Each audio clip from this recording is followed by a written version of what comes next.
കോഴിക്കോട് നടക്കുന്ന മലബാർ റിവർ ഫെസ്റ്റിവലിൽ ഓളപ്പരപ്പിൽ കയാക്കർമാർ വിസ്മയം തീർക്കുമ്പോൾ കഴിഞ്ഞ 10 വർഷമായി ഫെസ്റ്റിവലിന് പിന്നിൽ പ്രവർത്തിക്കുന്ന ഒരു സംഘമുണ്ട്.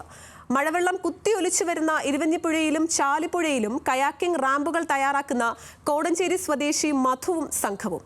പ്രതികൂല കാലാവസ്ഥയെയും നിരവധി പ്രതിസന്ധികളെയും തരണം ചെയ്താണ് ഈ സംഘം മലബാർ റിവർ ഫെസ്റ്റിവലിനായി പ്രവർത്തിക്കുന്നത്.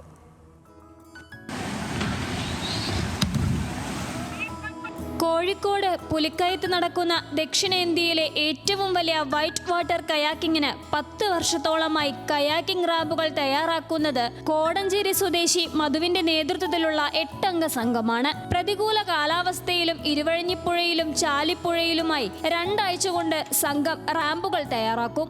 2 പുഴകളിലെയും വെള്ളത്തിന്റെ ഒഴുക്കിനെയും ഗതിയെയും കൃത്യമായി മനസ്സിലാക്കിയാണ് സംഘം റാമ്പുകൾ തയ്യാറാക്കുന്നത്. യൂണിറ്റി, അതാണ് ഞങ്ങളുടെ ഏറ്റവും വലിയ കാര്യം. ഞങ്ങൾ 14 വർഷമായിട്ട് ഈ പരിപാടി മാത്രം ചെയ്തുകൊണ്ടിരിക്കുന്ന ആൾക്കാരാണ്. ഞങ്ങളുടെ ഏറ്റവും വലിയ വിജയം എന്ന് പറഞ്ഞാൽ ഞങ്ങളുടെ കൂടെയുള്ള ആൾക്കാർ തന്നെയാണ്. 2 സ്ഥലങ്ങളിലായിട്ടാണ് ഞങ്ങൾ വർക്ക് നടക്കുന്നത്. ഒന്ന് ഇവിടെ പുലിക്കയത്തും, ഒന്ന് പുല്ലാമ്പാറയിലും. പുല്ലാമ്പാറ എന്ന് പറഞ്ഞു കഴിഞ്ഞാൽ ഹൈ റിസ്ക് ഏരിയ ആണ്. അവിടെ എന്ന് പറഞ്ഞു കഴിഞ്ഞാൽ അത്രയ്ക്ക് സേഫ്റ്റി പ്രിക്കോഷനോട് കൂടിയ മാത്രമാണ് ഞങ്ങൾ വർക്ക് ചെയ്യുന്നത്.